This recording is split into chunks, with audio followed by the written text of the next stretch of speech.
Jom teman saya buat telur rebus kuning telur separa masak. Inilah telur rebus yang telah saya masak. Kuning telur dia separa masak.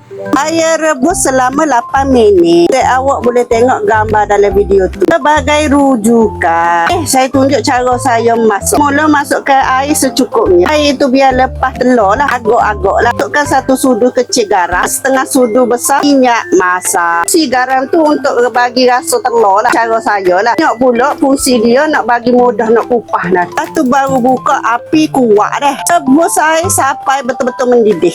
Sementara nak tunggu air mendidih, masukkan air sejuk ke dalam bekas. Ni untuk masuk telur nanti bila dia dah masak. Bila air dah mendidih, masukkan telur yang sudah dicuci. Lepas tu rebus selama 8 minit dengan api sederhana. Bila dah mendidih, teruskan dan masuk ke dalam bekas tadi, bekas air sejuk. Dan masukkan air batu sekali. Fungsi dia nak stok telur tu dia masak. Ni orang tua-tua lah.